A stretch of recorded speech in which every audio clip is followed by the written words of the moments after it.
पूरी प्लेलिस्ट बना के डाल दूंगी एक ही बार में। ठीक है, अटैचमेंट में आपने यही सब बताना है कि अटैचमेंट क्या होता है, कि ये एक लगाव होता है, इमोशनल रिलेशनशिप बिल्डअप होता है हमारा किसी के साथ।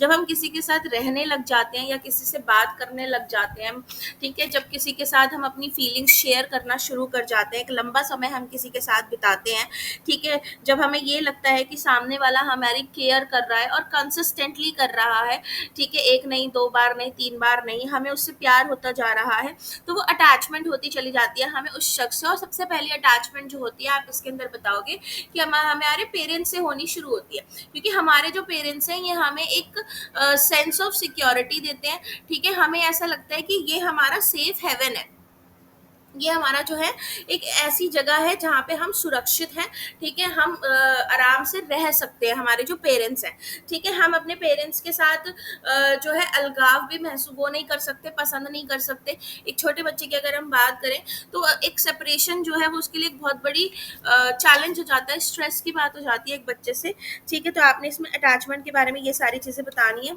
इमोशंस के बारे में इसमें लिखना है आपने, ठीक है।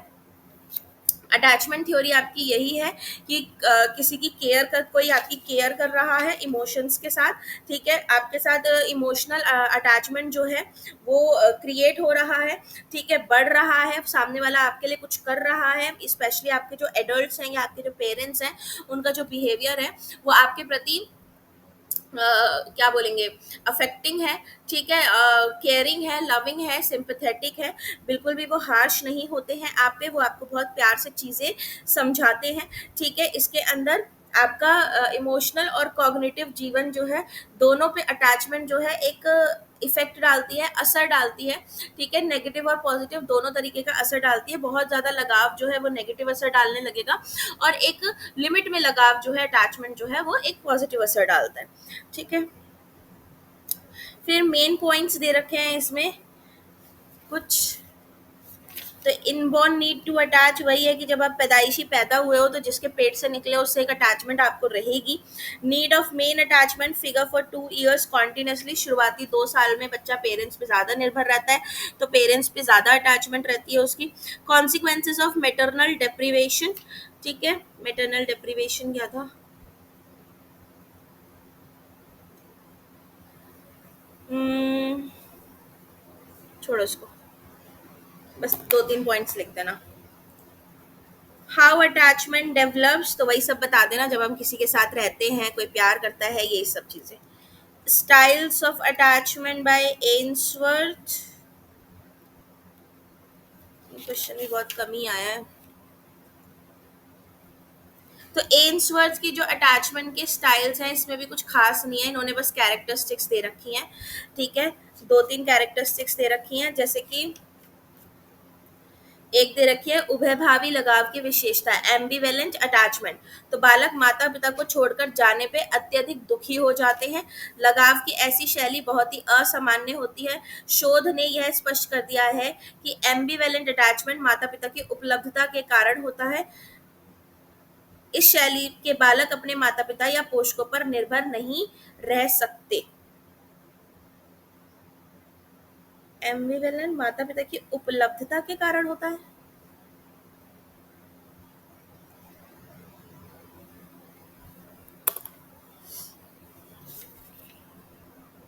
रुको,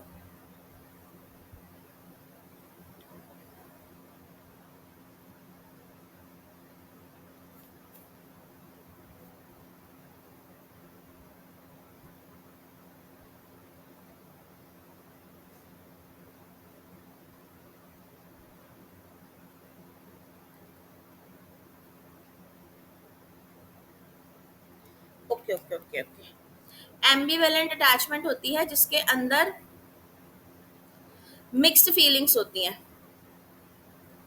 ठीक है, सामने वाले के प्रति आपकी मिक्स फीलिंग होगी। बच्चे की जो है फीलिंग्स है वो माता पिता के प्रति मिक्स्ड होती हैं, यानी कि प्यार, लव और एंगर दोनों रहेगा, माँ बाप पे गुस्सा भी आ जाएगा, ठीक है, अफेक्शन और रिजेंटमेंट दोनों चीजें रहेंगी, ठीक है, प्यार मोहब्बत भी आएगा और गुस्सा भी आएगा, ठीक है, बच्चे पेरेंट्स को भी आएगा, बच्चे पे, बच्चे को भी आएगा। वो एम्बिवेलेंट अटैचमेंट होता है आपका, इनकंसिस्टेंट बिहेवियर रहता है इसके अंदर, ये आप डाल सकते हो, कि जो बिहेवियर है वो इनकंसिस्टेंट रहेगा। ठीक है, फिर इसके बाद तुम्हारा ये यूजुअली चाइल्डहुड में होता है। ठीक है, दूसरा इसमें आता है सिक्योर अटैचमेंट। सिक्योर अटैचमेंट वो होता है जिसमें पोषक जिनके साथ बच्चों का लगाव सुरक्षित रहता है, मतलब कि बच्चा जो है वो सिक्योर फील करता है पेरेंट्स के साथ, बिल्कुल। ठीक है, तो अगर वो पेरेंट्स से दूर होगा तो वो बहुत दुखी होगा। ठीक है, जब वो उनसे दोबारा मिलेगा तो भी वो दोबारा वो दुखी होगा।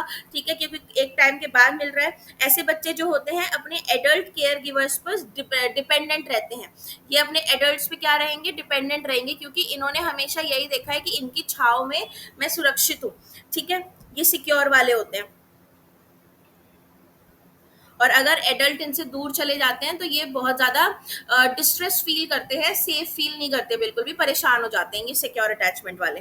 फिर एक आते हैं अवॉइडेंट वाले, अवॉइडेंट अटैचमेंट। इसके अंदर इस प्रकार की विशेषता वाले बालक माता पिता से दूर भागते हैं। ठीक है, ये अपने पेरेंट्स को अवॉइड करते हैं। ऐसे बालक केयर गिवर और पूर्ण रूप से अजनबी में किसी को प्राथमिकता नहीं देते। इस प्रकार की लगाव शैली गालियों का परिणाम हो सकती है। पोषकों का अवहेलनापूर्ण रवैया उत्तरदायी हो सकता है, कि पेरेंट्स जो हैं वो हार्श हैं, बच्चे को प्यार नहीं करते हैं या उसको डांटते पीटते बहुत ज्यादा है, तो उसकी वजह से जो बच्चा है वो दूर दूर रहता है पेरेंट्स से। ये बस इनवर्स की थ्योरी थी आपकी, और कुछ नहीं है इसमें। फिर ये पर्सनालिटी आ जाता है, पर्सनालिटी पे आते हैं क्वेश्चंस आपके।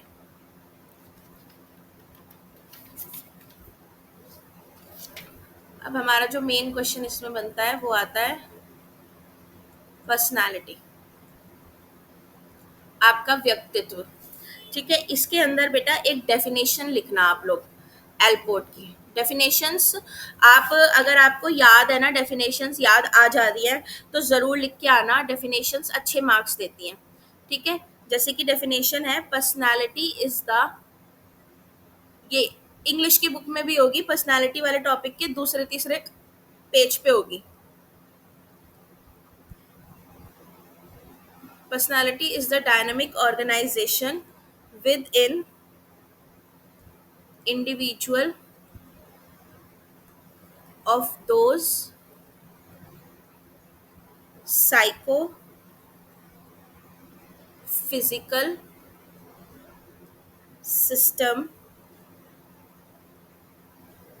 that determine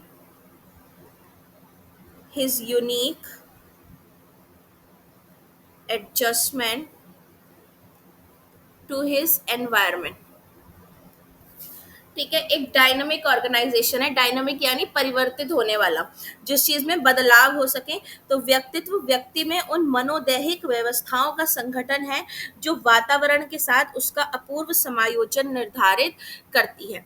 यानी कि आप मेंटली और फिजिकली किस तरह से आप हो, ठीक है, और आप कैसे अपने वातावरण की अलग अलग सिचुएशंस में एडजस्ट करते हो, इसको बोलते हैं पर्सनालिटी। ठीक है, एक बंदा है जो मतलब कहीं भी एडजस्ट नहीं करता, हमेशा जो है अपनी उसमें रहता है, धुन में रहता है, उसको ये है कि नहीं मैं तो यहाँ नहीं बैठूंगा, मैं तो वहां नहीं जाऊंगा, तो हम उसको बोल देते ना अकड़ू है, कितना घमंडी सा है। ठीक है, लेकिन एक बंदा है जो मतलब कहीं भी एडजस्ट कर रहा है, एक बंदा है जो मतलब किसी के साथ भी खुश रह के दिखा रहा है, तो हम उसको बोल देंगे यार इसकी पर्सनैलिटी कितनी बढ़िया है ना, कितना सही बंदा है ये, मतलब देखो कि हर किसी के साथ एडजस्ट हो जाता है। तो फिजिकली भी आपने फिट रहना है और साइकोलॉजिकली यानी मानसिक तौर पे भी आपने जो है एडजस्ट करना सीखना है। तो एक डायनामिक ऑर्गेनाइजेशन की समय के साथ या सिचुएशन के हिसाब से जब आप ढलते हो, अपनी पर्सनालिटी को लेके इनहांस करते हो, वो पर्सनालिटी कहलाती है। ये एल्पोर्ट की डेफिनेशन है, इसको लिख दोगे तो बहुत अच्छा मतलब कि होगा आपके लिए। ठीक है, तो पर्सनालिटी जो है ये वर्ड परसोना से निकल के आया है। ये वर्ड है आपका परसोना, जिसका मतलब होता है मुखौटा, फेक फेस। ठीक है, परसोना यानी कि फेक फेस यानी कि मुखौटा या फिर आप मास्क कह सकते हो, ठीक है, जो हम सामने देखते हैं किसी के कि ये बंदा ऐसा दिखा रहा है। अब घर में है, घर में हम सब कैसे रहते हैं, एकदम बेढप तरीके से रहते हैं, ठीक है, लेकिन जब हम बाहर निकलते हैं, ठीक है, घर में क्या पहन रखा है, लोअर टी शर्ट डाल रखी है, बाल बने या नहीं बने, जूड़ा बना रखा है, क्लचर लगा रखा है, लेकिन वहीं अगर मैं बाहर निकलूंगी तो मैं प्रॉपर कुर्ता, मेरा ट्राउजर पहनूंगी, ठीक है, मैं अपने बाल प्रॉपर कंघा करके उसमें प्रॉपर क्लचर लगाऊंगी, थोड़ा जो है मेकअप कर लूंगी, ठीक है, तो शूज वगैरह मैं अपने ढंग के पहनूंगी, ऐसा पहनूंगी कि वो देख के लगना चाहिए कि हाँ भाई इसने जो पहना है वो बढ़िया पहना है, ठीक है, फिर मेरी चाल जो है वो अच्छी होती है, घर में है तो ऐसे ही चल रहे हैं, रगड़ रहे हैं, घिसट रहे हैं खुद को, ठीक है, तो ये चीजें क्या है कि एक झूठा मास्क ही है, फेक फेस ही है एक तरीके से, ठीक है, घर में हम कैसे रह रहे हैं बाहर, लेकिन हम जब निकल रहे हैं तो सिचुएशन के हिसाब से हम अपने आप को लेकर चल रहे हैं, ठीक है।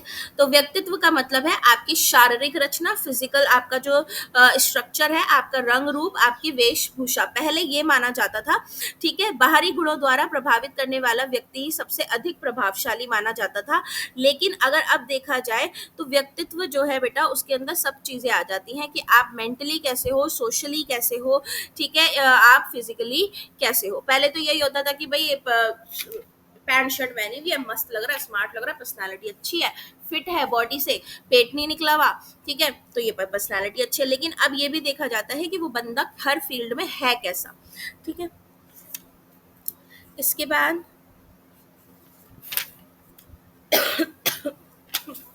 आती है कैरेक्टरिस्टिक्स। कैरेक्टरिस्टिक्स में आप कौन कौन सी डालोगे, आपने डाल देनी है कि भाई पर्सनालिटी जो होती है वो डायनामिक होनी चाहिए, ठीक है, गतिशील होनी चाहिए, यानी कि जन्म से लेकर मृत्यु तक व्यक्ति का जो व्यक्तित्व होता है उसमें परिवर्तन आते रहते हैं। हम जब छोटे थे, आज के बच्चों की बात नहीं करूंगी मैं, अपने बचपन की अगर बात करूं तो हमें कपड़े वपड़े पहनने का कोई सुध नहीं होता था, हमारे माँ बाप ने जो बना दिया, ठीक है, शादी में जा रहे हैं, ऊपर हमें बहुत सुंदर सी फ्रॉक पहना रखी है, ठंड का मौसम है, लेकिन अंदर वही हाई नेक डाल दिया है, ठीक है, तो पूरी की पूरी ड्रेस की ऐसी की तैसी हो गई है। तो और लेकिन अब बड़े हो गए हैं, ठंड में भी जाते हैं तो नहीं डालते, शॉल वॉल कुछ भी नहीं डालते, वही हाफ स्लीव का भैया गाउन पहन के जा रहे हैं, साड़ी पहन के जा रहे हैं, ठीक है, लेकिन नहीं लग रही ठंड, अपनी मर्जी से जा रहे हैं क्योंकि हमें दिखाना है कि भाई हमारी पर्सनैलिटी कितनी बढ़िया है। तो डायनामिक है, चेंज होती रहती है पर्सनैलिटी जो होती है जन्म से लेकर मृत्यु तक इंसान की। फिर और मैच्योर हो जाता है बंदा, अभी और बड़े हो जाएंगे तो हमें ठंड लगने लग जाएगी सर्दी में, फिर हम जैकेट और शॉल फिर ओढ़ने लग जाएंगे, फिर हम ये फिक्र नहीं करेंगे हमारी ड्रेस दिख रही है या नहीं दिख रही है, ठीक है। फिर सेल्फ कॉन्शियसनेस, यानी कि आत्म चेतना, हर व्यक्ति में आत्म चेतना होती है, सेल्फ कॉन्शियस होता है हर बंदा अपने आप को लेके, ठीक है। तो वास्तविकता यह है कि जब व्यक्ति आत्म चेतना जैसी वस्तु घर करने लगता है उसके व्यक्तित्व का अस्तित्व दिखाई देता है। जब अगर मैं खुद को लेके सेल्फ कॉन्शियस हो जाऊं, सेल्फ कॉन्शियस यानी अपने बारे में सोचना, अपने कि मैं कैसी लग रही हूँ, मुझे कैसा लगना है सामने वाले के सामने, तो हम अपनी पर्सनालिटी को क्या करने लग जाते हैं, इनहांस करने लग जाते हैं, खुद के बारे में अवेयरनेस, सेल्फ नॉलेज, ठीक है। तो जब खुद के बारे में भी ज्ञान होने लग जाता है तो भी हमारी पर्सनालिटी में निखार आने लग जाता है, क्योंकि हम चीज़ों को फिर एक्सेप्ट करने लगते हैं, ठीक है। यूनिकनेस, हर बंदे की पर्सनालिटी अलग होती है, ठीक है, एक अपूर्वता होती है, अनुपमता होती है, यानी यूनिक होता है, हर व्यक्ति अपने ढंग का होता है, ठीक है। कोई भी दो व्यक्ति जो है वो एक जैसे नहीं होते, चाहे वो आइडेंटिकल ट्विंस ही क्यों ना हो। जुड़वा बच्चे भी, दो जुड़वा बच्चे हैं, उनका भी व्यक्तित्व जो है वो अलग अलग होगा, आपका व्यक्तित्व अलग है, आपकी सोच अलग हो, मेरी सोच अलग है, ठीक है। फिर पर्सनालिटी के अंदर आ जाता है गोल डायरेक्टेड, यही सारे इजी इजी पॉइंट्स डालना, ठीक है, पॉइंट्स वही डालना जो आपको याद रहे। हर व्यक्ति के व्यवहार में कुछ ना कुछ गोल्स होते हैं, ठीक है। अब अगर मैं अपनी पर्सनालिटी इनहांस कर रही हूँ, मैं सेल्फ कॉन्शियस हो रही हूँ, तो उसके पीछे कोई ना कोई गोल होगा। मान लीजिए कि भाई मेरे को इंटरव्यू के लिए जाना है, मुझे जॉब पे जाना है, तो भाई हाँ भाई अपना शरीर थोड़ा सा ठीक करो, घर में पड़े पड़े ऐसे हो गए हो, बेकार से हो गए हो, कहीं जॉब पे जाओगे या कहीं बाहर जाओगे, तो एक गोल होना चाहिए, एक निर्देश होता है इसके अंदर। इसके बाद इसके अंदर डाल देना सोशेबिलिटी, कि जब बंदे की पर्सनालिटी अच्छी होती है तो उतने ही तरीके से सोशलाइज कर पाता है लोगों के साथ, ठीक है, सामाजिक तौर पे उसका जो विकास है वो भी अच्छा होता है। फिर एबिलिटी ऑफ एडजस्टमेंट डाल देना इसमें, जब आप मानसिक तौर पे भी पर्सनालिटी आपकी अच्छी होगी तो आप किसी भी सिचुएशन में अपने आप को ढाल लोगे, एडजस्ट कर लोगे, ठीक है। फिर इसके अंदर और क्या पॉइंट्स डाल सकते हो आप, फ्लेक्सिबिलिटी डाल देना, लचीलापन, कि पर्सनालिटी जो है वो रिजिड नहीं होनी चाहिए। जैसे मैंने अभी पीछे बताया था कि कोई बंदा एडजस्ट ही नहीं कर रहा, अकड़ू है, उसको अकड़ू बोल देंगे सब। ठीक है, तो फ्लेक्सिबिलिटी होनी चाहिए, सिचुएशन के हिसाब से आपको अपनी पर्सनालिटी पे काम करना चाहिए। एक और डाल देते हैं, 8 कर देते हैं इसमें। कंसिस्टेंसी डाल दो, कंसिस्टेंसी, ठीक है, निरंतरता, यानी कि अपनी ही बात का यदि कोई व्यक्ति विरोध करने लगता है तो व्यक्तित्व एक अच्छा व्यक्तित्व नहीं माना जाता। अब मैंने कोई बात बोली है, ठीक है, तो और मैं उस चीज को, कल को मैं उस चीज को नकार रही हूँ या विरोध कर रही हूँ कि नहीं ऐसे नहीं, ऐसे नहीं हो सकता, और कोई कह रहा है कि तुम ही ने कहा था ऐसा, और मैं कह रही हूँ कि नहीं मैंने नहीं कहा था ऐसा, ऐसे नहीं हो सकता, तो वो इंसान पे फिर कोई भरोसा नहीं करेगा। राइट, तो कंसिस्टेंसी होनी चाहिए आपकी बातों में, आपके एक्शंस में कंसिस्टेंसी होनी चाहिए, तभी आपकी पर्सनैलिटी जो है वो एक निखर के आती है। इसके बाद फैक्टर्स पे आ जाना। इसमें फैक्टर्स में पहला तो आ जाएगा आपका हेरिडिटरी। हेरिडिटरी में बेटा पहला आ जाता है आपकी फिजिकल संरचना, ठीक है, फिजिक आ जाता है आपका। फिजिक के अंदर बहुत सारी चीजें आ जाती हैं, जैसे कि आपका रंग हो गया, आपकी हाइट हो गई, वेट हो गया, ठीक है, आपकी फिजिकल हेल्थ हो गई, बीमार रहते हो बहुत ज्यादा, कोई बीमारी है, ठीक है, कोई फिजिकल डिफेक्ट है आपके अंदर, कहीं से विकलांग हो, कोई ऑर्गन जो है वो डिफेक्टिव है। फिर दूसरा इसमें हेरिडिटरी में सेक्स आ जाता है, ठीक है, बुद्धि आ जाती है, इंटेलिजेंस हमारा, अभी ये सारे बताती हूँ मैं आपको।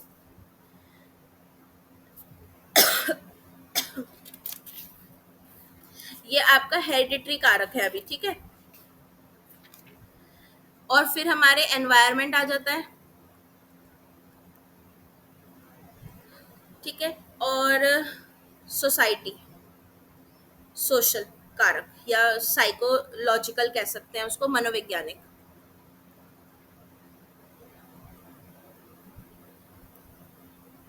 तो हेरिडिटरी में पहला फिजिक आ जाता है भाई, हम जो है एक बंदा दूसरे बंदे से रंग में अलग हो सकता है, किसी का कॉम्प्लेक्शन अलग है, ठीक है, किसी का कैसा है, तो इसके अंदर जैसे आपकी बुक के अंदर लिखा हुआ है कि काले रंग का कोई बंदा होता है तो उसका मजाक उड़ाता है कोई, ठीक है, गोरा बंदा है तो उसको ज्यादा अहमियत दी जाती है, इस तरीके की चीजें दिखा रखी हैं। गोरे रंग वाले व्यक्ति का आंतरिक व्यक्तित्व दुर्बल हो सकता है। कद और भार, जैसे कद और भार है, मोटा व्यक्ति है उसका जो है क्या मजाक उड़ाया जाएगा, नाटा व्यक्ति है, हाइट छोटी है तो उसका मजाक उड़ाया जाएगा, उसको नाम दिए जाएंगे, जैसे कि बोना है, टिंगा है, ऐसे नाम दिए जाते हैं, ठीक है। एक अच्छी पतला बंदा है, ठीक है, उसकी पर्सनालिटी बढ़िया, या बहुत पतला है तो उसको हैंगर बोल दिया जाएगा, ऐसी चीजें बोली जाती हैं। तो इनसे प्रभाव पड़ता है पर्सनालिटी पे, क्योंकि दिमाग पे भी प्रभाव पड़ता है फिर इन सब चीजों से। फिजिकल हेल्थ में अगर आप बीमार रहते हैं बहुत ज्यादा, ठीक है, तो आपकी पर्सनालिटी कुछ बनेगी नहीं, आप चिंता करते हैं बहुत ज्यादा, ठीक है। फिजिकल डिफेक्ट, कोई शारीरिक दोष है, गूंगापन है, लंगड़ापन है, अंधापन है, बहरापन है, तो वो फिजिकल डिफेक्ट कहलाते हैं, उससे आपको जो है वो कॉन्फिडेंस नहीं आएगा, तो आपकी पर्सनालिटी जो है वो प्रभावित होगी। फिर लिंग आ जाता है, लड़के और लड़कियां, लड़कियां जो है उन पे पाबंदियां लगाई जाती हैं, तो लड़कियों में बोला जाता है कि उनकी पर्सनालिटी उतनी निखर के नहीं आती जितनी लड़के जो है वो कॉन्फिडेंट रहते हैं, बाहर निकलते हैं हमेशा से, उनको सब चीज पता होता है, तो उनकी पर्सनालिटी निखर के आएगी। बुद्धि हो गई, अगर आप समझदार हैं बहुत, मतलब आप आकर्षक भी हैं, आपका रंग भी गोरा है, कद भी ऊंचा है और इंटेलिजेंस भी बहुत अच्छा है, तो आपकी प्रशंसा करेगा हर कोई। लेकिन अगर आप बुद्धि में नहीं ठीक है, आपको कोई भी बोल देगा बेवकूफ है, डम्ब है, इडियट है, ऐसे नाम दे देते हैं लोग, ठीक है। तो ये आपके हेरिडिटरी फैक्टर्स हो गए। फिर एनवायरनमेंट के अंदर कि आपके आसपास के लोग कैसे हैं, परिवार कैसा है, परिवार आपको कॉन्फिडेंट फील कराता है या नहीं कराता है, बात बात पे टोकता है, ठीक है, तो वो उससे प्रभाव पड़ता है। साइकोलॉजिकल फैक्टर्स में ये आ जाता है कि आपको किस तरीके की अपॉर्चुनिटीज मिली हैं अपनी लाइफ में, आपने कितना एक्सपीरियंस किया है अपने जीवन में, उस हिसाब से आपकी पर्सनालिटी निखर कर आती है, ठीक है। फिर इसमें असेसमेंट कर देना कि किन चीज़ों से हम हमारी पर्सनालिटी जो है इसको टेस्ट कर सकते हैं, इसका मूल्यांकन कर सकते हैं, यानी इसको मेजर कर सकते हैं। तो इसके अंदर आप जो पॉइंट्स डालोगे, एक तो डाल देना ऑटोबायोग्राफी, आत्मकथा जो होती है, तो ऑटोबायोग्राफी क्या होती है, लिख देना कि जब कोई व्यक्ति अपने बारे में अपने जीवन के बारे में सब कुछ लिखता है, वो आत्मकथा होती है, वो ऑटोबायोग्राफी होती है। इसके अंदर आदमी अपने इंटरेस्ट, अपनी प्रॉब्लम, अपने एक्सपीरियंस, अपनी नीड्स के बारे में लिखता है। ठीक है, इसमें गुण ये हो जाते हैं कि समय और धन की बचत हो जाती है बेटा। ठीक है, मेरिट्स इसके क्या हो जाते हैं कि टाइम और मनी दोनों बच जाता है। बंदा अपने ही ऑटोबायोग्राफी लिख के अपनी ही पर्सनालिटी पढ़ लेगा कि भाई मेरी पर्सनालिटी कैसी थी। डी मैरिज इसका ये हो जाता है कि हर बंदा जो है उसमें इतना दम नहीं है कि वो अपने फॉल्ट्स, खुद के जो फॉल्ट हैं, खुद की जो गलतियां हैं, जो कमियां हैं, उनको लिख सके। ठीक है, हर किसी में इतनी हिम्मत नहीं होती है। आत्मकथाओं में भर भर के झूठ लिखा होता है। ठीक है, क्योंकि वो अपनी अच्छी अच्छी बातें ही लिखते हैं। फिर दूसरा इसमें आप बता देना केस हिस्ट्री। केस हिस्ट्री होती है आपकी किसी की कोई बंदा है, ठीक है, दूसरा बंदा है, इसके बारे में इन्फो कलेक्ट करना। ठीक है, आप इसके बारे में सारी जानकारी निकालोगे, कहाँ का रहने वाला था, कौन था, कितना कब पैदा हुआ था, ठीक है, इसका घर कहाँ है, इसकी नीड्स क्या है, दृष्टिकोण क्या है, इसकी फिजिकल और मेंटल एबिलिटीज क्या है, सारी की सारी आप जो है इसकी जन्म कुंडली निकाल लोगे और उसके बाद इसके ऊपर जो है छानबीन करोगे।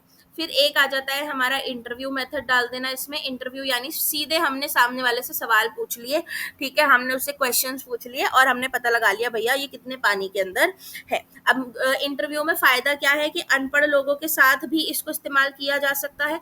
एक अनपढ़ बंदा है, उससे भी हम सवाल पूछ के उसकी पर्सनैलिटी के बारे में जान सकते हैं कि कितना समझदार है, क्या इसके थॉट्स रहते हैं किसी भी पॉइंट के ऊपर। फिर इसी में ही क्वेश्चन मेथड आ जाता है। क्वेश्चन भी ऐसा ही है जिसमें आप एक लिस्ट ऑफ क्वेश्चन तैयार करते हो, क्वेश्चन सवालों की एक सूची तैयार करते हो और सामने वाले से वो सवाल पूछ लेते हो। ठीक है, फिर आपके ये तो सारे सब्जेक्टिव हो गए, इतना मत लिखना सब्जेक्टिव एंड ऑब्जेक्टिव।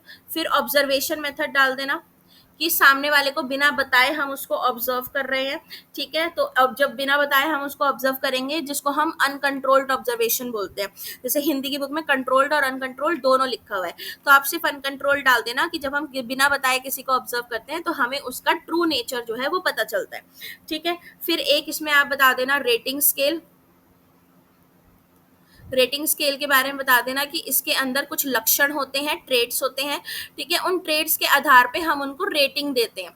जैसे आप स्विगी जोमेटो में रेटिंग्स देते हो ना, वैसे इसके अंदर रेटिंग दी जाती है 1 2 3 4 5 कि भैया अगर मान लीजिए मैंने कोई लक्षण लिया है ऑनेस्टी, तो ऑनेस्टी में ये बंदे को मैंने 3 दे दिए। ठीक है, दूसरा लक्षण मैंने ले लिया है डिसिप्लिन, डिसिप्लिन में ये बहुत अच्छा है तो मैंने 5 दे दिए। तो ये रेटिंग है, इस तरीके से इसको रेटिंग स्केल कहते हैं, बना के दिखा सकते हो। ठीक है, इसके बाद सोशियोमेट्रिक मेथड डाल सकते हो आप। सोशियोमेट्रिक मेथड होता है कि हाउ मच ही सोशलाइजेस, कितना वो दूसरों के साथ सोशलाइज करता है, ये चीज देखी देखी जाती है, किन लोगों के साथ बैठ रहा है, किन के साथ खेल रहा है। ठीक है, फिर इसमें आप और क्या डाल सकते हो। फिर ये प्रोजेक्टिव मेथड दे रखे हैं, ये तो एक एक करके समझाने पड़ेंगे आपको सारे प्रोजेक्टिव मेथड्स जो हैं। ठीक है, तो ये 7 पॉइंट आप इसमें इसकी पर्सनालिटी के असेसमेंट में डाल देना। ठीक है, इतना समझ आ गया।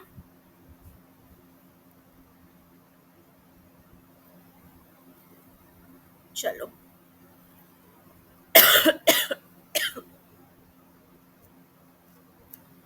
अब आपके प्रोजेक्टिव टेक्निक्स आती हैं। प्रोजेक्टिव टेक्निक्स के अंदर बेटा आपके बहुत सारे टेस्ट आते हैं अलग अलग। ठीक है, इन टेस्ट को करके ये पता लगाया जाता है, बेसिकली पर्सनालिटी टेस्ट ही होते हैं ये। ठीक है, तो ये पता लगाया जाता है कि बच्चे के दिमाग के अंदर आखिर चल क्या रहा है। प्रोजेक्टिव टेक्निक, ठीक है, बच्चे के दिमाग के अंदर चल क्या रहा है। जैसे इसमें रोशाश इंक ब्लॉट टेस्ट होता है आपका, थीमेटिक एपरसेप्शन टेस्ट होता है, children apperception, sentence completion, word association, free association, hand writing, story telling, ये सारे आपके क्या है कुछ टेस्ट हैं जिनको देख के हम ये पता लगाते हैं कि बच्चा जो है हमारा उसकी पर्सनैलिटी कैसी है। अब इसके अंदर आपने कौन कौन से करने हैं। एक तो आप करना इसमें Rorschach ink blot test, Rorschach ink blot test.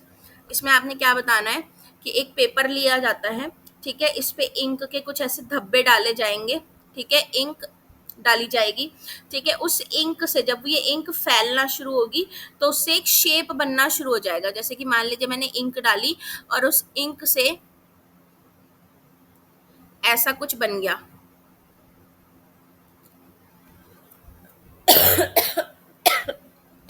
ठीक है,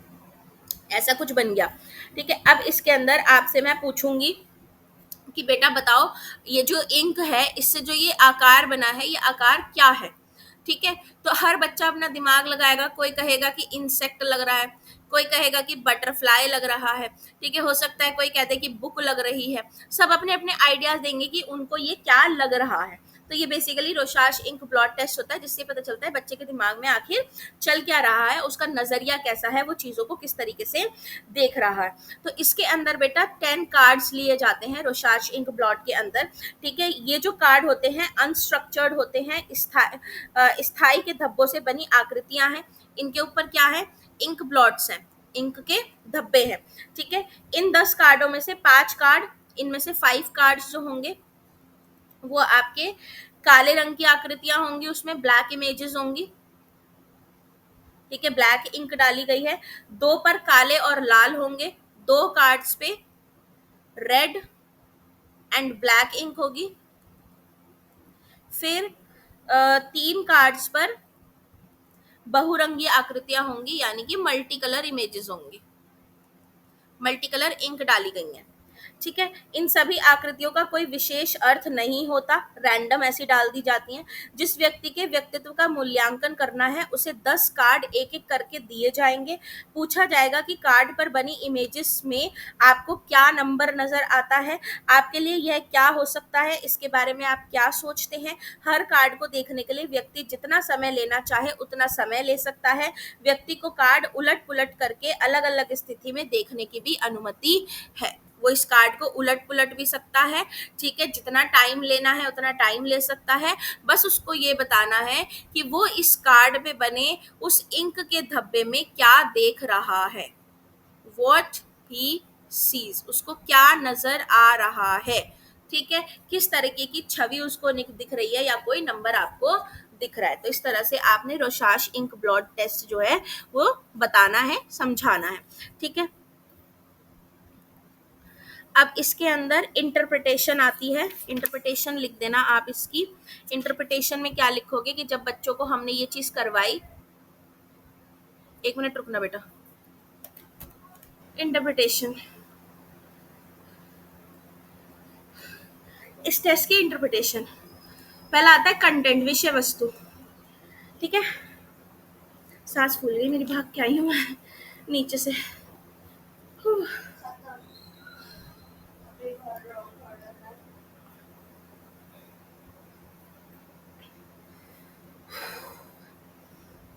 तो कंटेंट के अंदर ये देखा जाएगा कि किस व्यक्ति ने कार्ड के किस भाग को मनुष्य, जानवर, वस्तु या कुछ और बताया है। What they tell about image, ठीक है, कौन उस इमेज को जानवर बता रहा है, कौन उस इमेज को इंसान बता रहा है, कीड़ा बता रहा है या कोई चीज बता रहा है, ठीक है। तो जो जिस चीज को जैसे दिखाएगा उसकी कल्पना को वैसे ही असेस किया जाएगा, आ जाएगा। क्या हुआ? अरे मैं नीचे 4th फ्लोर पे गई थी, नीचे सबसे कूड़ा फेंकने गई थी, मेरी कूड़े वाली ना एकदम बेटाइम आती है। अरे बाप रे, बाहर तो बहुत गर्मी है यार, घर में ही सुकून है। चलो कोई नहीं, आ जाएगी अभी सांस मेरी। टाइम आता है, इसके अंदर आपने ये देखना है कि जो बच्चे ने रिएक्शन दिया है, जो रिएक्शन टाइम होता है, मतलब कितनी देर में उसने ये बताया कि उस जो पेपर है, कार्ड है, उस पे इमेज जो है वो क्या बन रही है, ठीक है। फिर इसके अंदर आपने तीसरी चीज बतानी है लोकेशन। लोकेशन में आप ये बताना, ओके, कि बच्चे ने कार्ड कार्ड का which part of the card he observed, मतलब कि ये आपका कार्ड है, ठीक है, इस पे इमेज बन रही है, यहाँ से कुछ ऐसे ऐसे ऐसे, तो कौन से कार्ड को ऑब्जर्व करके वो बता रहा है कि यहाँ पे ये छवि बन रही है। मैं आपको दिखाती हूँ रॉशार्श इंक ब्लॉट कैसे होते हैं, जैसे हिंदी की बुक में ना इसकी इमेज नहीं है, तो रॉशार्श इंक ब्लॉट, ये देखिए इस तरीके से, जैसे अब ये वाली इमेज मैं खोलूं, इसको बड़ा कर देती हूँ, ठीक है। अब ये क्या लग रहा है, मुझे ऐसा लग रहा है जैसे ये कोई चमगादड़ है, ठीक है। कोई कह सकता है कि ये दो ऐसे भेड़िए हैं, दो तरफ इनका मुंह है, ठीक है। कोई कह सकता है कि ये वो है जो पेल्विक एरिया की हड्डी होती है, कोई कह सकता है कि ये मास्क लग रहा है, ये आंखें हैं, ठीक है, और ये इसका मुंह है, ये हंस रहा है, ये इसके कान है, कोई खरगोश कह सकता है, ठीक है। तो ये देखा जाता है कि कौन से एरिया को ऑब्जर्व किया गया है इसके अंदर। मान लीजिए मैंने सिर्फ ये वाला एरिया ऑब्जर्व किया और मैंने कहा कि ये जो मुझे लग रहा है, ये ऐसा लग रहा है जैसे कि किसी का पैर हो, ये वाला हिस्सा, ठीक है, तो मैंने कहा ये पैर है। किसी ने ये वाला हिस्सा किया, तो ये हिस्से में अगर आप देखो तो ऐसा लग रहा है जैसे दो हाथ हैं यहाँ पे और यहाँ पे किसी की आंखें हैं, ठीक है। कोई कह रहा है कि मैंने यही वाला हिस्सा ऑब्जर्व किया, किसी ने पूरा हिस्सा ऑब्जर्व किया। तो ये होती है लोकेशन की, कौन सा एरिया वो ऑब्जर्व कर रहा है, कितनी देर में ऑब्जर्व कर रहा है, क्या उसको इसके अंदर नजर आ रहा है, वो कंटेंट कहलाएगा, ठीक है। आ गया समझ। अब इसमें वापस आते हैं, यहाँ पे ये लोकेशन हो गया। फिर इसमें बता देना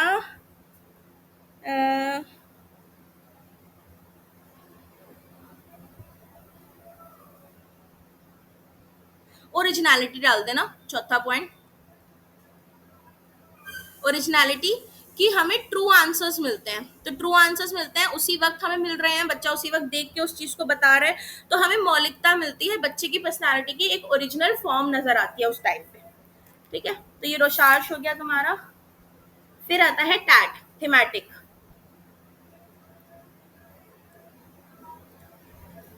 थीमेटिक एपर्सेप्शन टेस्ट, ठीक है।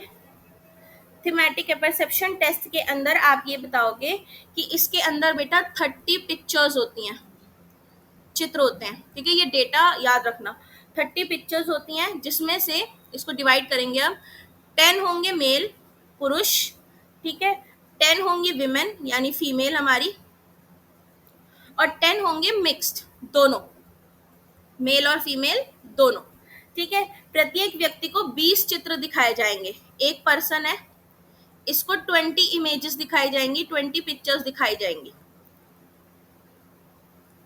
ठीक है। यह चित्र अस्पष्ट होंगे, यानी कि थोड़े से धुंधले होंगे, अनक्लियर होंगे। इसमें प्रत्येक चित्र पर कहानी लिखने को कहा जाएगा। इस कहानी के आधार पर व्यक्ति की मौलिक कल्पना को देखा जाएगा। आस्क्ड टू राइट स्टोरी, और फिर इस पे असेस किया जाएगा बच्चे को।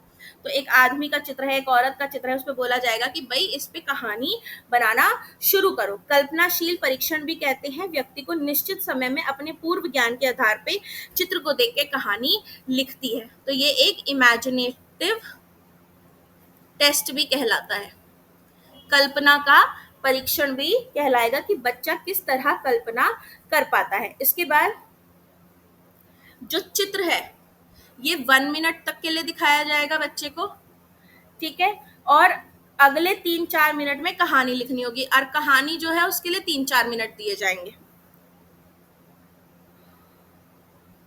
फिर इसके बाद इसमें इंटरप्रिटेशन आएगी। अब इंटरप्रिटेशन, कहानी की बात हो रही है तो यानी कुछ कैरेक्टर्स होंगे उसके अंदर, तो इसका इंटरप्रिटेशन क्या होगा कि पहला होगा इसमें हीरो, नायक आपका मुख्य पात्र, ठीक है। तो हीरो कौन है, मुख्य पात्र को ढूंढने के लिए नीचे लिखी बातें मदद करेंगी।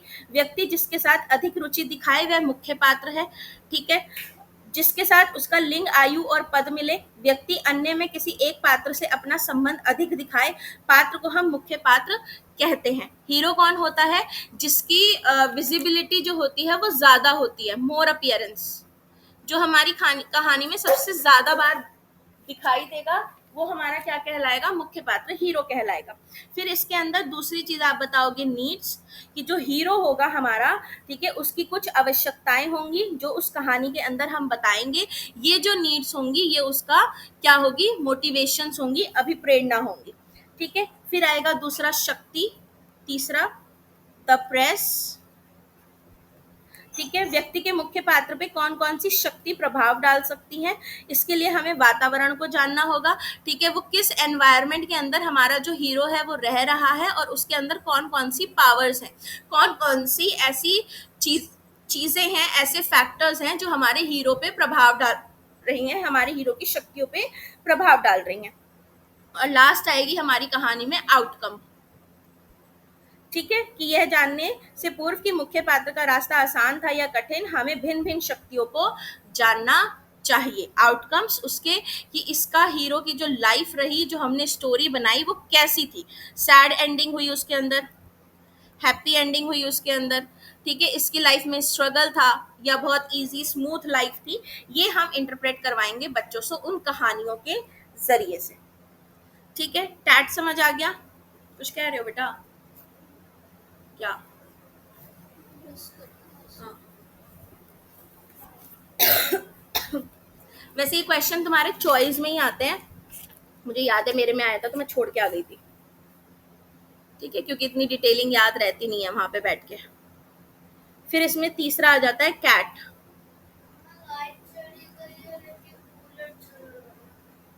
लाइट नहीं है,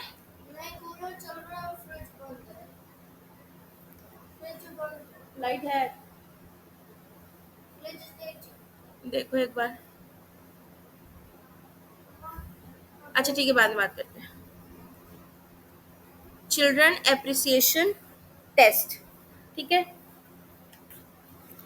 इस टेस्ट का जो निर्माण होता है बेटा, वो 3 से 11 वर्ष की आयु के बच्चों के व्यक्तित्व के अनुमान के लिए होता है। 3 से 11 ईयर्स के जो आपके बच्चे होते हैं उनके लिए किया जाएगा। ठीक है, इसके अंदर आपके 10 कार्ड्स होंगे जिन पर आपके एनिमल्स की पिक्चर्स बनी होंगी। ठीक है, जानवरों के इन चित्रों को देख के बच्चों को कहानी लिखने को कहा जाएगा। स्टोरी राइटिंग बोली जाएगी कि चित्र देख के कहानी लिखो। बच्चा अपनी फीलिंग्स, इंटरेस्ट और अपनी नीड्स का प्रदर्शन करेगा। ठीक है, और वो इनके ऊपर कहानी लिखेगा। सेम इसके अंदर कहानी का एक हीरो होगा बेटा। ठीक है, इसकी कहानी में भी एक हीरो होगा, एक नायक होगा। ठीक है, एक लैंग्वेज वो होगी, स्टाइल होगा उस बच्चे का कि किस तरीके की भाषा वो यूज कर रहा है।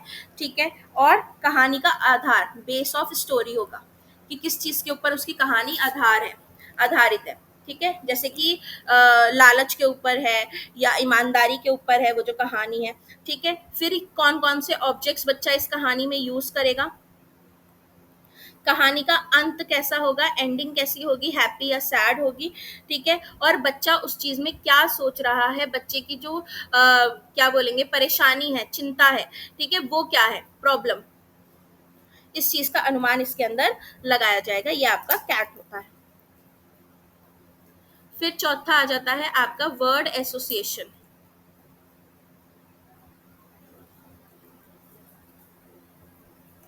ठीक है, इस परीक्षण में 50 से लेकर 100 तक के लगभग शब्दों को 50 से लेकर 100 तक के लगभग शब्दों को परीक्षार्थी के सामने बोला जाता है। परीक्षार्थी एक एक शब्द को सुनकर उन्हें मन में तुरंत जो शब्द आता है उसे बोलता जाता है। 50 से 100 वर्ड्स बोले जाएंगे। ठीक है, बच्चा इनको सुनेगा बहुत ध्यान से। ठीक है, और ये वर्ड सुन सुन के उसके मन में जो शब्द आएगा वो वर्ड जो है बोलता जाएगा। शब्द बोलने के बाद बच्चे को सोचने का मौका नहीं दिया जाएगा। परीक्षक प्रत्येक शब्द के प्रति बोले गए प्रत्युत्तर शब्द को नोट करता रहेगा। इधर से मैंने एक वर्ड बोला और इधर से बच्चे ने एक वर्ड बोला। ठीक है, इनकी लिस्ट बनती जाएगी, इनको लिखा जाएगा बार बार। ये जो शब्द बच्चा बोलता जाएगा इनको नोट करता जाएगा टीचर। अंत में बालक या व्यक्ति द्वारा बोले गए जो भी शब्द थे उसके व्यक्तित्व से संबंध मूल्यांकन किया जाएगा और इसके आधार पे उसका असेसमेंट किया जाएगा। ठीक है, फिर आता है इसमें पांचवा तुम्हारा सेंटेंस कंप्लीशन। ठीक है, या स्टोरी कंप्लीशन, तो इसके अंदर आपको ऐसे बोल दिया जाएगा, once upon a time there was a man who. अब आगे आप कंप्लीट करो। ठीक है, एक वाक्य दे दिया जाएगा और बोला जाएगा इसको कंप्लीट करो। फिर आता है प्ले मेथड, तो इसमें खेल खिलाया जाता है, खेल विधि के थ्रू बच्चों को सिखाया जाता है। ठीक है, खेल कूद के जरिए से बच्चों की जो प्रॉब्लम्स हैं उनके तनाव को दूर किया जाएगा। फिर आपका, फिर बस इतने काफी हैं, और नहीं लिखना है इसमें। फिर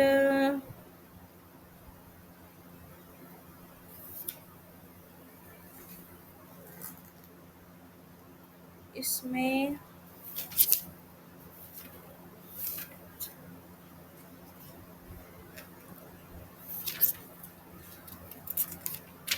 ओके, दो टॉपिक और है। फ्रूइड की थ्योरी आ जाती है।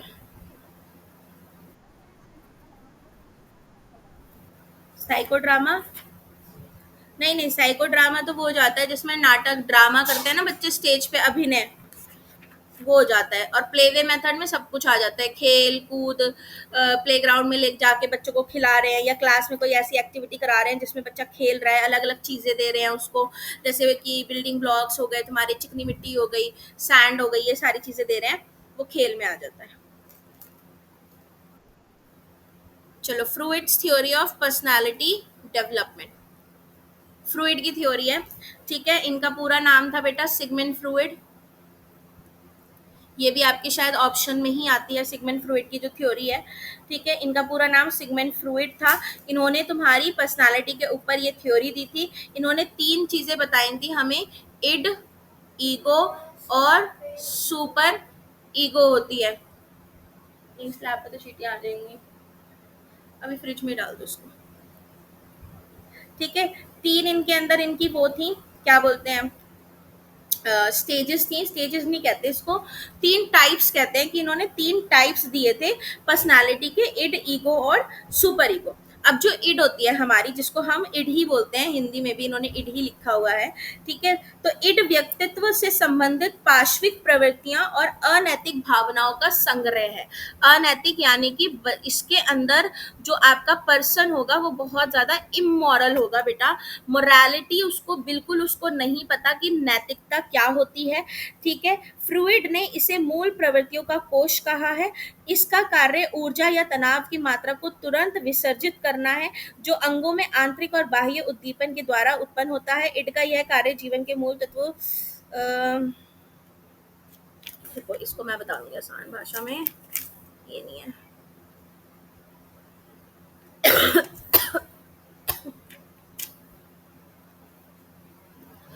एक तो इसमें इमोरल होता है बंदा। ठीक है, इसके अंदर कोई इलॉजिकल होता है। ठीक है, कोई तर्क नहीं होता उसमें, बुद्धि, इंटेलिजेंस नहीं होती है। ठीक है, इंटेलिजेंस के द्वारा कंट्रोल्ड नहीं होता है। इसका एक ही केवल उद्देश्य होता है, सुख तत्व। ये सिर्फ प्लेजर की बात करता है। ठीक है, कि बस मेरे को प्लेजर मिलना चाहिए, मेरे को सुख मिलना चाहिए बस, और मुझे किस चीज से मतलब नहीं है। काम वासना से भरपूर होता है इसके अंदर। जो बंदा होता है वो काम वासना से भरपूर होता है, यानी कि सेक्सुअल, जो क्या बोलेंगे काम वासना को इंग्लिश में क्या बोलेंगे, सेक्सुअलिटी की तरफ बहुत ज्यादा झुका हुआ होता है, मतलब। ठीक है, उसको सेक्सुअलिटी की तरफ वो बहुत ज्यादा झुका हुआ होता है, उसको बिल्कुल भी इमोरलिटी होती है, कोई उसको नैतिकता नहीं होती। ठीक है, बस उसको अपनी जो सुख होता है ना, अपना प्लेजर जो होता है, बस वो देखता है वो। ठीक है, छोटे बालकों में तो केवल इड ही होता है। अब छोटे बच्चों की अगर हम बात करें, काम वासना वर्ड अगर हम यहाँ से हटा दें छोटे बच्चों में, तो इनके अंदर सिर्फ इड होता है। ये सिर्फ अपने प्लेजर के बारे में सोचते हैं कि अपना काम बनता, भाड़ में जाए जनता, इनका ये होता है, अपनी इच्छा पूरी करना, अपनी ख्वाहिशें पूरी करना। इड पर ईगो के द्वारा नियंत्रण और संचालन किया जाता है। इसके अंदर बच्चे ईगो से वो रहते हैं, ईगो का प्रभाव बहुत ज्यादा रहता है इसके अंदर। ठीक है, इस दशा में क्या, अरे म्यूट हो रखा है क्या, सॉरी सॉरी सॉरी। देखो, इड होता है, इसमें बंदा इमोरल होता है। ठीक है, उसमें नैतिकता का बिल्कुल अभाव रहेगा, इलॉजिकल रहेगा, कोई तर्क वाली बात नहीं करेगा, वो बस ये कहता है कि मुझे प्लेजर चाहिए, मुझे सुख चाहिए। ठीक है, बड़ा बंदा जो होता है वो काम वासना के प्रति बहुत ज्यादा झुकाव रहता है उसका। ठीक है, सेक्सुअल नीड्स बहुत ज्यादा उसको चाहिए होती है। और एक छोटा बच्चा कहें तो उसको ये रहता है कि भाई मेरा काम होना चाहिए, ठीक है, मेरे को प्लेजर मिलना चाहिए, यानी कि अपना काम बनता भाड़ में जाए जनता वाली जो बात होती है, मेरी इच्छाएं जो है वो पूरी होनी चाहिए। इड वह आधार है जिसपे व्यक्तित्व का निर्माण होता है। जीवन पर्यंत शिशु स्वभाव धारण किए रहते हैं, तनाव को नहीं सह सकता। ठीक है, बिल्कुल भी स्ट्रेस नहीं ले सकता, ये स्ट्रेस फ्री रहेगा। इसके अंदर इस टाइप के अंदर बच्चा जो है पर्सनालिटी अगर जिसकी इड वाली पर्सनालिटी होगी, ठीक है, तुरंत संतुष्टि चाहता है, मतलब जरा सी प्रॉब्लम आई नहीं परेशान हो जाएगा, इसको फौरन क्या चाहिए कि स्ट्रेस खत्म करो और सुकून लेकर आओ, प्लेजर लेकर आओ। ठीक है, इसके बाद व्यक्तित्व का बिगड़ा हुआ बच्चा, इसमें पर्सनालिटी बिगड़ी हुई हो जाती है क्योंकि कोई मॉरल्स है नहीं उसके पास, अपने से बाहर ये किसी को नहीं पहचानता। ठीक है, सेल्फ ऑब्सेस्ड कह सकते हो आप इसके अंदर, सिर्फ खुद के बारे में सोचने वाला। ठीक है, समुद्रवत, क्योंकि इसमें समुद्र के समान सब कुछ है। जब कोई व्यक्ति आवेगपूर्ण कार्य करता है तो हम इड को क्रियाशील होते देख सकते हैं। एक व्यक्ति जो आवेग में आकर पत्थर फेंकता है, किसी की पिटाई करता है, बलात्कार करता है, वह इड से शासित होता है। ठीक है, एक बंदा रेपिस्ट जो है या जो पत्थर फेंकने वाला बंदा है या जो किसी को बिना सोचे समझे मार रहा है, वो इड वाला बंदा है, क्योंकि वो सिर्फ और सिर्फ अपने प्लेजर के बारे में सोच रहा है, वो कोई विचार नहीं करता, ये केवल इच्छा करता है या कार्य करता है, सिर्फ विशेस और डिजायर्स पूरी करता है इड वाला बंदा। ठीक है, इड समझ आ गया, अपने बारे में जो बिल्कुल अपने ही बारे में सोचेगा, उसको कोई लेना देना नहीं है कि सामने वाले को कैसा फील होगा। ठीक है, फिर आता है ईगो, इसको हम अहम कहते हैं। ठीक है, ईगो का विकास तब होता है जब व्यक्ति की आवश्यकताएं वास्तविकता को धारण करती हैं, ये रियलिटी को समझता है। ठीक है, ये जो बंदा होगा ये रियलिटी को समझेगा, इसको पता है कि सुख तत्व के स्थान पर रियलिटी से परिचालित होता है, कि प्लेजर रियलिटी को समझने से आता है।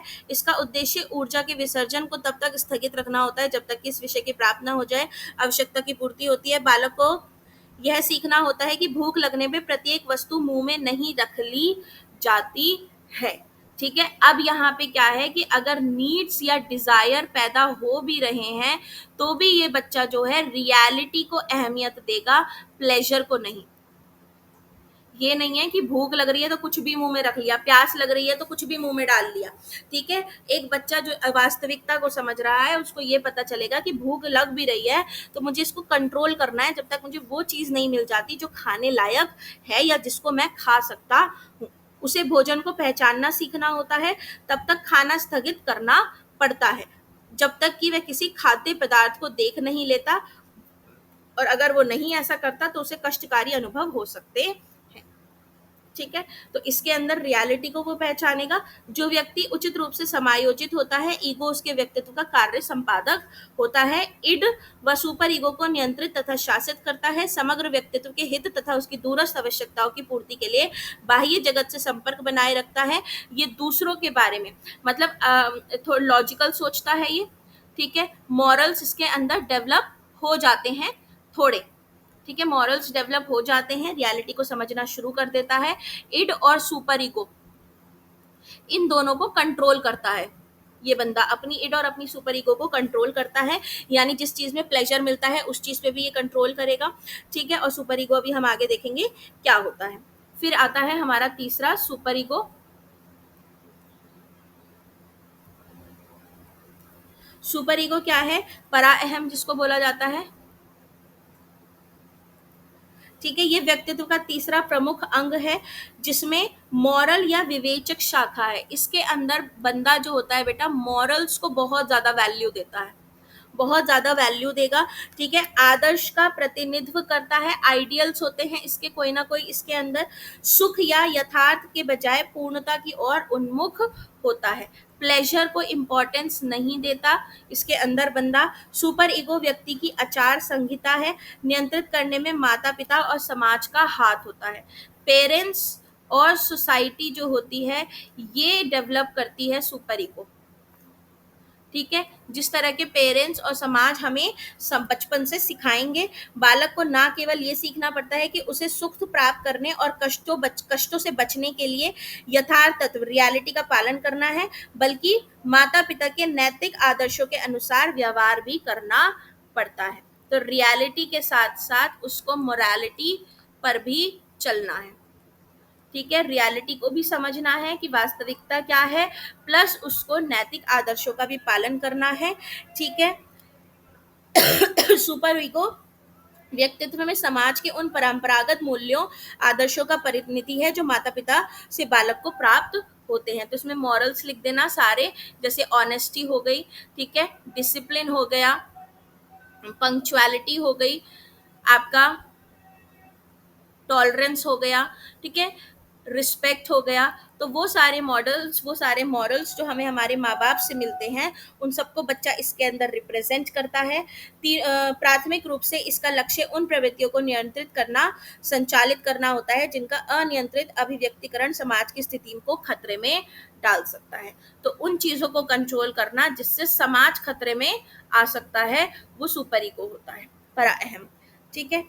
तीनों अवस्थाओं के बीच स्पष्ट सीमाएं हैं। इड, ईगो, सुपर ईगो की संज्ञाएं स्वयं अपने में कोई अर्थ नहीं रखती। समग्र व्यक्ति में विभिन्न प्रक्रियाएं, कार्य, यांत्रिकताएं, गतिशील शक्तियों का बोध होता है। ठीक है, बस एकदम छोड़ देना इसको। ये आपकी फ्रूइड की थ्योरी थी। अब आती है आपकी सबसे बड़ी थ्योरी, जिसको हम बोलते हैं एरिक एरिक्सन की थ्योरी। सबसे बड़ी थ्योरी आती है बेटा, ये भी आपकी उसी में ही आएगी, चॉइस में आएगी।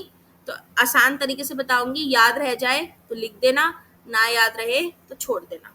ठीक है, चॉइस में छोड़ना, क्वेश्चन कभी भी मत छोड़ना। आपको बेटा अगर 2 लाइन में भी आता है ना उस क्वेश्चन का आंसर, कि आपको लग रहा है मैंने इसके बारे में कुछ भी नहीं पढ़ा, तो भी चाहे 2 लाइन लिख के आना, लेकिन क्वेश्चन जरूर अटेम्प्ट करना। जो बच्चे सारे क्वेश्चन अटेम्प्ट करते हैं उनके मार्क्स बहुत अच्छे आते हैं, भले ही वो बहुत कम लिख कर आए।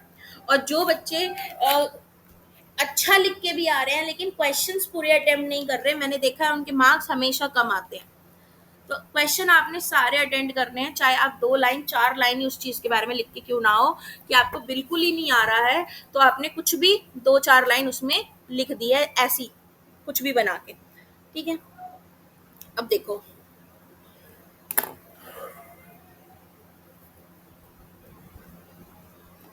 हमारे जो ये है, इनका पूरा नाम था बेटा एरिक एरिक्सन। ठीक है, इनकी साइको सोशल, फ्रूइड जो थे, फ्रूइड की थ्योरी को हम साइको एनालिटिकल बोलते हैं, साइको एनालिटिकल, मनोविश्लेषण। ठीक है, और इनकी जो थ्योरी है इसको मनोसामाजिक बोलते हैं। ठीक है, साइको सोशल। तो एरिक ने हमें जो थ्योरी दी है बेटा, वो लाइफ लॉन्ग डेवलपमेंट की थ्योरी है, सबसे बड़ी थ्योरी है। इसमें 8 स्टेजेस हैं जो पॉजिटिव और नेगेटिव चीजों की बात करती हैं। ठीक है, इन्होंने जन्म से लेकर मृत्यु तक की स्टेजेस दी हैं। बर्थ टू डेथ की स्टेजेस दी हैं। ठीक है, यही आपने इसकी कैरेक्टरिस्टिक में भी बताना है इसी तरीके से, कि इन्होंने हर स्टेज में एक नेगेटिव और एक पॉजिटिव कंपोनेंट डाला है। अब इनकी स्टेजेस समझना, बहुत आसान तरीके से समझा रही हूँ, बच्चे इस चीज में घबरा जाते हैं कि इतनी बड़ी है। पहली नाम बस आपको याद रखना पड़ेगा। ठीक है बेटा, पहली है ट्रस्ट वर्सेस मिसट्रस्ट। ये जो स्टेज होती है, ये आपकी बर्थ से 1 ईयर तक के बच्चों में रहती है। तो ट्रस्ट वर्सेस मिसट्रस्ट का मतलब ये है कि अगर आप बच्चे को लव शो करोगे तो वो आप पे भरोसा करेगा, और अगर आप बच्चे को बात बात पे डांटोगे तो उसका आप पे से भरोसा उठ जाएगा। सिंपल सी पहली स्टेज। आगे समझ। अब इसमें उदाहरण आप खुद डाल देना, कि माँ बाप हैं, वो अपने बच्चे को बहुत प्यार करते हैं, गोद में उठाते हैं, खिलाते हैं उसको। ठीक है, उसको गोद में लिटा के लोरियां राइम सुना रहे हैं, घुमाने ले जा रहे हैं, तो वो बच्चे का अपने माँ बाप पे भरोसा बनता चला जाएगा, या हर उस व्यक्ति पे जो घर में उसके साथ इस तरह से बिहेव करता है। और वो बच्चा जिसको माँ बाप गोद में नहीं लेते, पटक देते हैं, ऐसे ही रख देते हैं, रो रहा है बेचारा, सुन नहीं रहे हैं, खाना नहीं दे रहे हैं, दूध नहीं पिला रहे हैं, ठीक है, उस बच्चे को डांट दे रहे हैं, रात में अगर वो उठ गया है 1 साल तक का बच्चा तो उसको डांट दे रहे हैं, तो उस बच्चे का अपने माँ बाप से भरोसा उठता चला जाएगा, वो डरेगा, उसके अंदर क्या बैठ जाएगा बेटा, फियर बैठ जाएगा। पहली स्टेज समझ आ गई।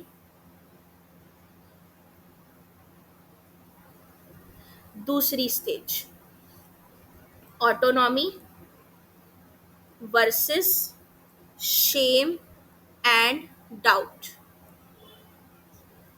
ये जो उम्र होती है, ये जो आपकी स्टेज आती है बेटा, ये आती है 2 साल तक की होती है, 3 साल तक की, 1 से 3 साल तक के बच्चों में। ऑटोनॉमी का मतलब होता है खुद से काम करना, सेल्फ वर्क, ठीक है। तो एक बच्चा है, 1 से 3 साल का जो बच्चा है, वो कहेगा कि मैं अपने बटन खुद लगा लूंगा, मैं कपड़े खुद पहन लूंगा, या मेरे को खुद खाना खाने दो, ठीक है। तो अगर आपने उसको सपोर्ट किया इस चीज के अंदर, तो उस बच्चे में ऑटोनॉमी आएगी, मतलब कि वो इंडिपेंडेंट होता चला जाएगा और वो कॉन्फिडेंट फील करेगा कि मेरे माँ बाप मुझे सपोर्ट करते हैं। लेकिन वहीं वो बच्चा कह रहा है कि मुझे ये काम करने दो, और आपने उसको मना कर दिया, डिनाई कर दिया और डांट दिया कि हट, तेरे से नहीं होगा, मेरे को करने दे, हट, तू टाइम लगा रहा है मेरे से, तू तू मत कर, हट, मैं फटाफट, देर हो रही है स्कूल के लिए, जल्दी से ला, मैं तैयार कर दूं, हट, ला, मैं जल्दी जल्दी खिला दूं, बर्तन धोने हैं मुझे, इस तरह से आप बिहेव कर रहे हो, तो ये जो बच्चा है, इसका जो कॉन्फिडेंस है बिल्कुल खत्म हो जाएगा, ठीक है। और इसके अंदर एक शर्मिंदगी पैदा होगी जब ये अपने साथ दूसरे बच्चों को देखेगा, ऐसे बच्चों को देखेगा जो इंडिपेंडेंट हो रहे हैं, जो अपने काम खुद कर रहे हैं, ठीक है, उनको देख के इस बच्चे के अंदर बेटा शेम और डाउट, खुद के प्रति शर्म और शक पैदा होना शुरू हो जाएगा। सेकंड भी समझ आ गई? आगे समझ, जैसे मैं उदाहरण दे रही हूँ ना, बिल्कुल ऐसे लिख के आ सकते हो कि आपने उसको डांट दिया, इस तरह से बोल दिया कि हट, बर्तन धोने, फटाफट ला, मैं खिला दूँ अपने हाथ से, ठीक है, बिल्कुल ऐसे लिख के आ सकते हो आप, इंग्लिश हिंदी दोनों भाषा में, ठीक है। फिर आता है तीसरा, इनिशिएटिव वर्सेस गिल्ट। गिल्ट, ये भी आपकी दूसरी जैसी होती है, ठीक है। इसके अंदर ये होती है 4 से 6 साल के बच्चों में। ये जो बच्चे होते हैं बेटा, ये कुछ निर्माण करना चाहते हैं, ये कुछ शुरुआत करना चाहते हैं, कुछ इनिशिएट करना चाहते हैं, कुछ बनाना चाहते हैं, ठीक है। ये समाज में घुलना मिलना चाहते हैं, ये चाहते हैं कि हम इस चीज़ की शुरुआत करें, ठीक है, पार्टिसिपेट करना चाहते हैं अलग अलग चीज़ों में, ठीक है। तो अगर आपने, माँ बाप ने उसको सपोर्ट किया कि हाँ बेटा जा खेल ले, हाँ बेटा जा तू स्कूल के डांस उसमें पार्टिसिपेट कर ले, तो ये बच्चे में एक इनिशिएटिव पैदा होता है, ये फिर आगे चल के भी चीज़ों में हेजिटेशन जो है इसकी खत्म होती चली जाएगी। लेकिन वहीं आपका बच्चा जो है वो कुछ बना रहा है, ठीक है, किसी चीज़ का निर्माण कर रहा है, और आपने तोड़ दी उस चीज़ को और कहा कि हट, यहाँ से घर गंदा कर रहा है तू, ठीक है। वो पार्टिसिपेट करना चाहता है किसी चीज़ में, और आपने उसको बोल दिया कि क्या फालतू के कामों में दिलचस्पी दिखाता रहता है, चुपचाप से यहाँ बैठ, या ये कर या वो कर। तो ये बच्चा जो है अपने अंदर एक गिल्ट इसके अंदर पैदा हो जाएगा कि I can not do anything, कि मैं किसी लायक हूँ ही नहीं। आपने, उसने कुछ बनाया, यहाँ पे मान लीजिए कि उस बच्चे ने एक गाड़ी बना दी ऐसे बिल्डिंग ब्लॉक से, ठीक है, और आपने उसके ऊपर क्लैप कर दिया, तो ये जो बच्चा है ये हमेशा नई नई चीज़ें बनाने के इनिशिएटिव लेगा। यहाँ पे एक बच्चे ने गाड़ी बनाई, ठीक है, और आपने तोड़ दी, गुस्सा किया, ठीक है, तो ये जो बच्चा है इसके अंदर एक गिल्ट बन जाएगा, ये आगे से इनिशिएटिव लेना बंद कर देगा। आगे समझ तीसरी वाली। फिर आती है चौथी, इंडस्ट्री, ये भी आपकी वैसी ही है बिल्कुल, वर्सेस इंफीरियोरिटी। ये आ जाती है 11 से 12 वर्ष तक में बेटा, ठीक है। इसके अंदर क्या होता है, इंडस्ट्री का मतलब भी होता है कुछ निर्माण करना, कुछ बनाना, इंडस्ट्रियस होना, यानी कि क्रिएटिव होना, ठीक है। तो ये जो बच्चे होते हैं ये डिडक्टिव रीजनिंग्स देते हैं, ये कुछ इंडस्ट्रीज बनाने की कोशिश करते हैं, मतलब ये मेहनती होते हैं, मेहनती यानी हार्ड वर्क करना ये पसंद करते हैं ये बच्चे। ठीक है, इंडस्ट्रियस होते हैं, हार्ड वर्क करना ये पसंद करते हैं। तो परिश्रम के ऐसे भावों को स्कूलों में अध्यापक या हमारे नेबर्स वगैरह जो हैं, अगर हम उसके हार्ड वर्क को एनकरेज करें तो ये बच्चा आगे के टास्क में भी हार्ड वर्क दिखाएगा, अपनी लगन दिखाएगा।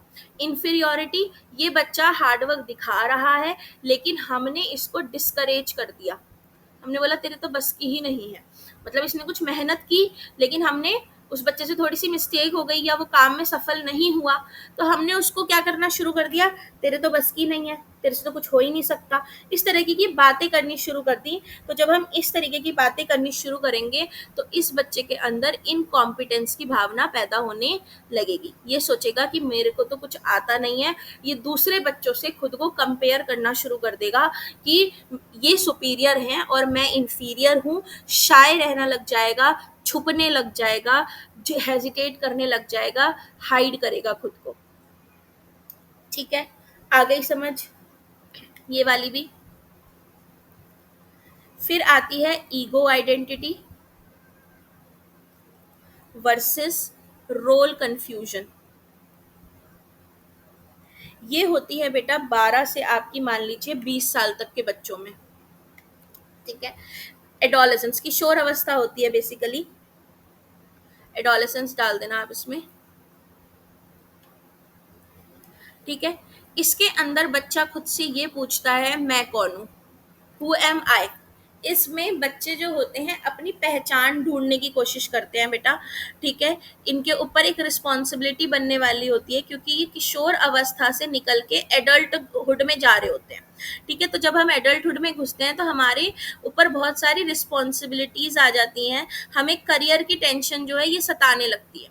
तो इसके अंदर बच्चा अपनी पहचान ढूंढता है कि मेरी खुद की क्या पहचान है, कल को मैं क्या करूंगा, मैं करियर में किस फील्ड में जाऊंगा। ठीक है, तो हु एम आई का सवाल पूछता है, अपनी आइडेंटिटी ढूंढता है। अगर उसको समय रहते अपनी आइडेंटिटी मिल गई कि भाई मुझे इस फील्ड के अंदर जाना है, 11th-12th का बच्चा है, उसको पता है कि मैं साइंस क्यों ले रहा हूँ, मैं कॉमर्स क्यों ले रहा हूँ, तो ठीक है। लेकिन अगर उसको अभी भी नहीं समझ आया, अभी भी वो इसी सवाल के अंदर खोया हुआ है हु एम आई, तो ये बच्चा कंफ्यूज्ड रहेगा, इसको नहीं पता कि मैं साइंस स्ट्रीम या कॉमर्स स्ट्रीम क्यों ले रहा हूँ। ठीक है, या कल को मुझे अपने करियर में क्या करना है, ये बच्चा इस चीज़ में कंफ्यूज रहेगा, अपनी पहचान को लेके ये कंफ्यूज रहेगा। ठीक है, अगर हम इसको सपोर्ट कर रहे हैं, हम इस बच्चे को अपॉर्चुनिटीज दे रहे हैं तो ये बच्चे को और आसानी मिलेगी अपनी आइडेंटिटी पहचानने में। लेकिन ये एक बच्चा जिसको कहीं से सपोर्ट नहीं मिल रहा, ठीक है, अगर ये कुछ करना चाहता भी है तो हमने उसको डिमोरलाइज कर दिया, हमने बोला कि नहीं नहीं हमारे खानदान में तो ये काम नहीं होता, या ये तू ये नहीं कर सकता, या ये ऐसा काम है, या ये छोटा काम है या बड़ा काम है, ये बच्चा वहीं कंफ्यूज हो जाएगा कि मैं करूँ तो करूँ क्या। ठीक है, पहचान खो देगा ये अपनी। फिर आता है छठी आपकी इंटीमेसी वर्सेस आइसोलेशन।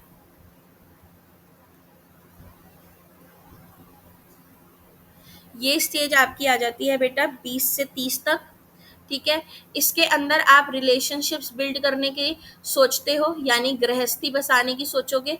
ठीक है, आप ये सोचोगे कि भाई अब मेरी गर्लफ्रेंड या बॉयफ्रेंड होना चाहिए, मेरा हस्बैंड या मेरी वाइफ होनी चाहिए। ठीक है, इंटीमेट रिलेशनशिप्स जो होते हैं आपके, उनको स्थापित करने की आप अब कोशिश करोगे कि भाई मेरे अब मुझे कोई ऐसा होना चाहिए जो मुझे प्यार करे या मैं किसी को प्यार करूं। ठीक है, तो वो इंटीमेसी हो गई। आइसोलेशन होता है कि आपको किसी ने धोखा दे दिया। ठीक है, आपका जो दिल है वो किसी ने तोड़ दिया, दिल नहीं बनाइए। ठीक है, किसी ने आपका हार्ट ब्रेक कर दिया, तो आप खुद को क्या कर लोगे बेटा, आइसोलेट, अलग, कि भाई अब तो मैं किसी पे ट्रस्ट कर ही नहीं सकता, कांट ट्रस्ट एनीवन। ठीक है, अब नो बीएफ, नो जीएफ, ठीक है, नो शादी, अब मैं किसी से शादी नहीं करूंगा क्योंकि मेरा तलाक हो गया है, या वो मुझे छोड़ के भाग गई है, या मेरी गर्लफ्रेंड ने मेरा दिल तोड़ दिया, तो अब तो भाई मैं किसी से प्यार नहीं करूंगा, मैं किसी के लायक नहीं हूँ। ठीक है, मैं बुरा इंसान हूँ, इस तरह से आप अपनी सोच बनाना शुरू कर देते हो, ये आइसोलेशन होता है। आ गया समझ? अगर आपको अच्छा साथी मिल गया तो आप गृहस्थी बनाने की सोचोगे, और अगर आपको अच्छा साथी नहीं मिला, आपके साथ किसी ने गलत कर दिया, तो वही है, आप दिल दुख जाएगा आपका, ठीक है, आप आगे के बारे में सोचोगे कि भाई मेरे को रिलेशनशिप में आना ही नहीं है, ठीक है। फिर आता है सेवेंथ आपका जनरेटिविटी वर्सेस स्टेग्नेशन। ये आपकी जो होती है बेटा, ये आपकी 30 से 65 साल में होती है। अब आप इतने मेच्योर हो जाते हो जहाँ पे आपके लिए चीज़ें मायने नहीं रखती कि गर्लफ्रेंड बॉयफ्रेंड बनानी है या मुझे ऐसा बंदा चाहिए या वैसा बंदा चाहिए, आप रियलिटी को समझना शुरू कर देते हो, ठीक है। और जनरेटिविटी का मतलब होता है बीइंग जनरस टू अदर, ठीक है। आप दूसरों के प्रति काइंड होना शुरू करोगे, आप चैरिटी करना शुरू करोगे, ठीक है। कोई गरीब आपको दिख रहा है तो आप दूसरों की मदद करोगे, इसको बोलते हैं जनरेटिविटी। तो एक बंदा होता है जो एक अच्छा इंसान है, दिल का साफ है, उसके पास पैसा भी है या नहीं भी है, तो वो ये सोचेगा कि एक रोटी है तो इसमें से आधी मैं खा लूं और आधी रोटी मैं दूसरे को दे दूं, ये जनरेटिविटी होती है। स्टेग्नेशन होता है बेटा सड़ जाना अंदर से। जैसे स्टेगनेंट वाटर होता है ना, आप सबने सुना होगा स्टेगनेंट वाटर, रुका हुआ पानी। तो रुका हुआ पानी जो होता है वो सड़ जाता है, ठीक है, मतलब उस बदबू आने लगती है, एल्गे लग जाता है। तो वही, जब आप किसी की मदद नहीं करते, ठीक है, जब आप किसी के बारे में नहीं सोचते, आप ये सोचते हो कि मेरे पास एक रोटी है और दूसरे बंदे के पास आधी रोटी है, ठीक है, तो मैं इसकी भी रोटी जो है छीन लूं, वो होता है स्टेग्नेशन, मतलबी होना, ठीक है, सेल्फिश होना, दूसरों के बारे में ना सोचना। तो ये चीज आने लग जाती है इंसान के अंदर, ठीक है, जनरेटिविटी या स्टेग्नेशन में से एक चीज उसमें आने लग जाएगी। और लास्ट स्टेज इनकी होती है बेटा आठवीं, जिसको इन्होंने बोला है ईगो इंटीग्रिटी। कंफ्यूज मत करना, जो एडोलेसेंस वाली थी वो आइडेंटिटी थी, ये इंटीग्रिटी है वर्सेस डिस्पेयर।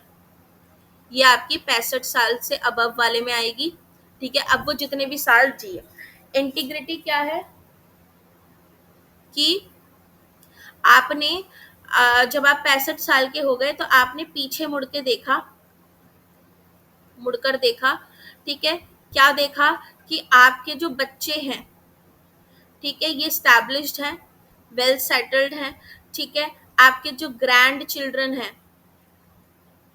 ये सब हंसते खेलते खुशहाल हैं, प्रॉस्पेरस हैं सब लोग, ठीक है, प्रॉस्पेरिटी है, सबके पास अपना घर है, ठीक है, आपने सबको अच्छे से वेल स्टैब्लिश किया है। आपके जो नेबर्स हैं, फ्रेंड्स हैं, ठीक है, कोलीग्स हैं, ये सब आपकी रिस्पेक्ट करते हैं, ठीक है। तो आपने देखा कि मैंने जो है अपने जीवन में 65 साल की उम्र तक आई हैव अचीव्ड समथिंग, मैंने कुछ अचीव किया है। तो जब आप ये सारी चीजें देखते हो तो आपके अंदर एक इंटीग्रिटी की भावना पैदा होती है। एक इंटीग्रिटी क्या होता है? संपूर्णता, सेल्फ रिस्पेक्ट, ठीक है, एक डिग्निटी वाली जो बात होती है, अपने अंदर एक चीज आती है कि हाँ मैंने अपने जीवन में कुछ किया है, ठीक है। वहीं जब आप पीछे मुड़ के देखते हो और आप देखते हो कि आपके जो बच्चे हैं सब बिखरे हुए हैं, ठीक है, कोई बच्चा जेल में है, कोई बच्चा जो है चोरी चकारी कर रहा है, किसी को दुकान पे बिठाया था तो दुकान नहीं चली, कर्जे में है, ग्रैंड चिल्ड्रन जो है आपके पोता पोता पोती जो है ये स्कूल ड्रॉप आउट हो रहे हैं, ठीक है, घर बार नहीं है, आपके नेबर्स फ्रेंड्स कोलीग जो हैं ये आपके बारे में बातें बनाते हैं, डिसरिस्पेक्ट करते हैं। खांसी से पानी आ रहा है, ठीक है। और आपने देखा कि मैंने कुछ भी नहीं अचीव किया अपनी लाइफ में, मेरे सारे बच्चे ऐसे बिखरे हुए हैं, ठीक है, मेरा जीवन कैसा रहा, मैंने कुछ नहीं किया अपने जीवन में। तो आपके अंदर बेटा निराशा पैदा होती है, आपका जीवन खत्म होने वाला है और आप ये देख रहे हो कि मैंने अपने जीवन में कुछ भी अचीव नहीं किया, ना इज्जत, ना मेरे बच्चे सेटल्ड हुए, वेल स्टैब्लिश हुए, इसको बोलेंगे डिस्पेयर। आ गया समझ? तो ये आपकी एरिक एरिक्सन की थ्योरी है।